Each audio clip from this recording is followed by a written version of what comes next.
ఆంధ్రప్రదేశ్ రాష్ట్ర ముఖ్యమంత్రి గౌరవనీయులు శ్రీ నారా చంద్రబాబు నాయుడు గారు, అదేవిధంగా తెలంగాణ ముఖ్యమంత్రి శ్రీ రేవంత్ రెడ్డి గారు వాళ్ళిద్దరూ కూడా పూనుకుని మన రెండు రాష్ట్రాలు అన్నదమ్ముల్లాగా విడిపోయాం. ఈ రోజున విభజనకు సంబంధించిన అనేక రకమైనటువంటి హామీలు ఉన్నాయి. ఆ హామీలను కూడా మనం ఒక ఫ్రెండ్లీ వాతావరణంలో వాటిని రిజాల్వ్ చేసుకోవాలి.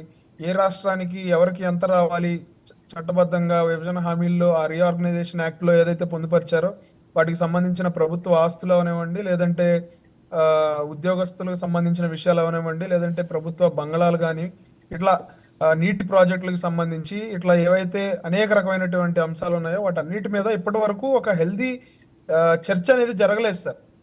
అయితే వీళ్ళు గడిచిన ప్రభుత్వాలు జగన్మోహన్ రెడ్డి గారు కానీ లేదంటే కేసీఆర్ గారు కానీ వీళ్ళిద్దరూ కలుసుకున్నారు పలుమార్లు. కానీ రాష్ట్ర ప్రయోజనాలు కాకుండా వాళ్ళకి స్వప్రయోజనాల గురించి ఎక్కువగా ఆలోచించడం, ఎక్కువగా చర్చ చేసినట్టుగా మనందరికీ